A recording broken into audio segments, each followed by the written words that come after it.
Hello everyone. I recently finished university and I really miss making long form content videos because they just take quite a long time to make. And now I finished uni, I thought I'm gonna have more time back on my hands. Hypothetically, I haven't actually had any of that time yet, but at some point it's got to come. So I thought, what better way to start off the shenanigans with a Q&A, just so you get to know me better and we can all keep up to date with the current state of affairs of my life. So I put a question box on my Instagram just before I went to Germany. I have vlogged and it is coming soon. I've got quite a few holiday vlogs coming actually, which is kind of random for me, but when in Rome, do you know what I mean? Not actually Rome, I didn't go to Rome. But I'm just going to go through and answer as many as I can. Probably the most asked question, which I'm going to just start off with, is what am I going to do now that I finished uni? To be honest with you, I have absolutely no idea. So I think my next big step is to move to London, which I, again, have no idea when that's going to be, but that's like the end goal, move to London. I've done content and a job in my placement year, and then I did content and uni. I really just want to do just content for a bit, just so I can kind of like reground myself for the next couple months until like September, Christmas time. I'm gonna have a look online, see if I can find any jobs that are like tickling my pickle, but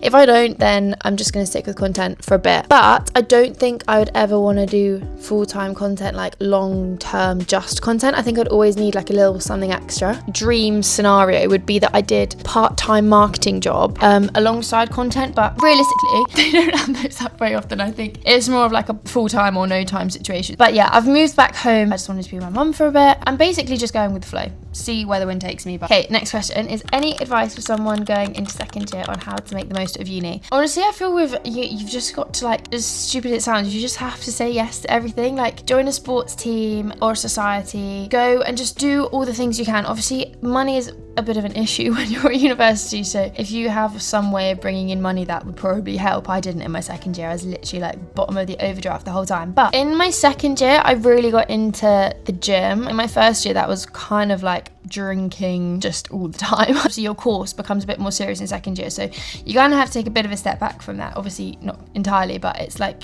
there's levels. So I got really into the gym and started running in my second year, which I think was really good for me because it kind of took the focus away from going out as much. And then me and my friends used to go do the park run and like started doing more like organized fun in the daytime, which I think was really good for us. Literally just do as much as you can. You're only there for 3-4 years. Meet as many people as you can as well, because some of my really good friends I met really late on. Can you do a series on how I edit? Now, I actually get a lot of people asking me how I edit my content, and like personally, I don't think I do anything that special, but maybe I do, I don't know.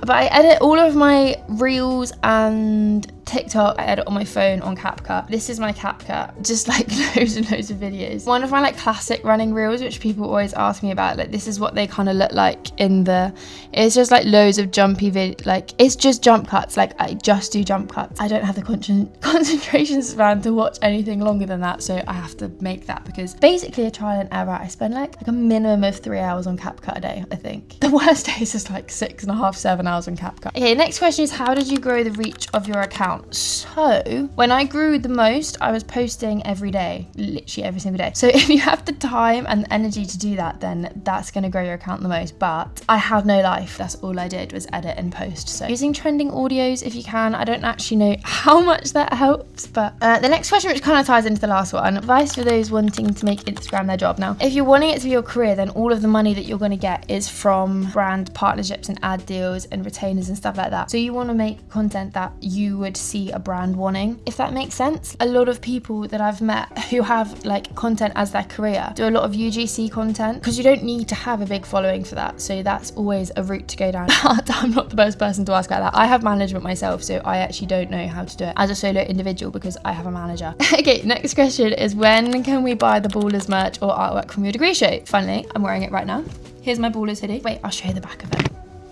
I've had a lot of people asking me this recently. I really, like ASAP, I really want to get them out, but like I said, I haven't really had much free time on my hands and I need to work out the logistics of selling stuff online. I have no idea how to do it personally. If I'm being completely honest, I just haven't got around to it yet. As soon as I know, I'll let you know. Next question is, what is your biggest tip for balancing work, uni and content creation? I feel like I'm probably not got the best advice to follow. It's been quite chaotic. I think to-do lists genuinely and your calendar are going to become your best friend. Like writing lists, otherwise I literally forget everything. Accepting that at times something's going to have to give. When it was big deadline seasons, I'd have to just take a bit of a step back from content and still post, but just give yourself the benefit of the doubt. So it is quite chaotic. Time blocking and less procrastination would have been ideal. That's who I am as a person. I can't help it. I procrastinate like it's going out of fashion. You have to just accept that you're not going to have as much free time as everyone else. Where is your jewelry from? Okay, it's literally from all over. I feel like this is going to be the least helpful thing ever, but Pandora in the random little shop down in Whitstable. I think I got this one in an art fair. This bottom one, the hearts, that's Pandora. This one's another art fair, and then this one was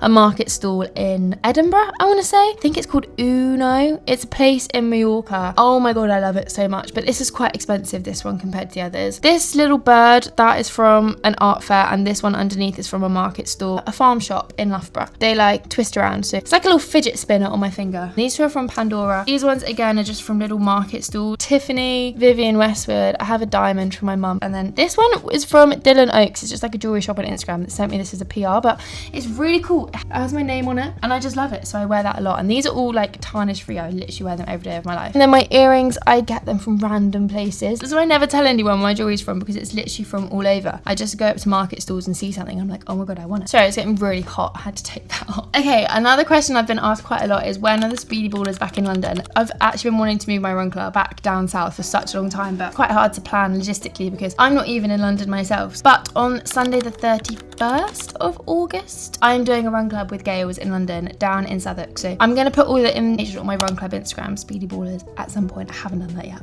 Yeah, it's coming up at the end of the month. I also had quite a few questions on my running shoe rotation, or like my favorite running shoes. My favorite ever pair of running shoes is my On Cloud Monster Hypers, but they were the ones that were like specifically recommended for me after I got my gait analysis done for the way that I run, because I'm like a proper heel striker. Then I also love my Saucony Speed Endorphin Pros, which are like my bright yellow ones, and then my New Balance ones I love. I think they're called Fuel Cell Super Completes. But if you haven't had your gait analysis done and are looking to get new shoes, then I would actually really recommend getting a gait analysis done before you buy your shoes, because it's different for everyone and different shoes work for different people. And I know people who hate Ons, but I love them. So you just need to go and find out what's best for you, I think. The next question is, what was the reason for starting running? One of my housemates, she decided that she wanted to run the local park run, and I hated running at the time, and I was like, oh my god, I don't want to do that. But I went and I like surprised myself. I thought I was going to be like really terrible, and then I surprised myself, and from there I just kind of haven't stopped running. It's just good for the head, really, isn't it? The next question was, what is my next race? So I've actually just announced it, so you probably actually know the answer to this now, but I'm running Berlin Marathon in like 6 weeks maybe, with Runner, like the end of September, which is really exciting but also really quite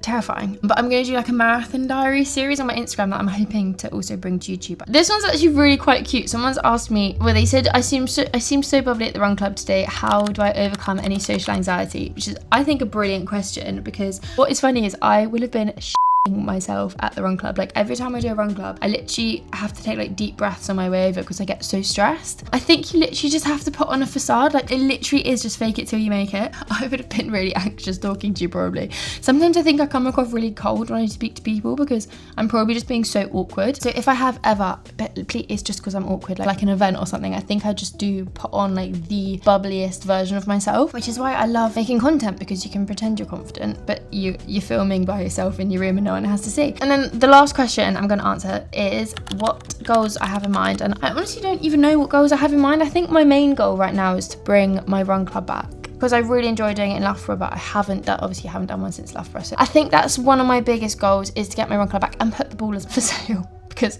I need to do that, and maybe find a job while I'm at it. But yeah, I actually have quite a few vlogs coming out soon. They're quite random, like my holiday vlogs. I hope you're having a lovely day. I will see you next time.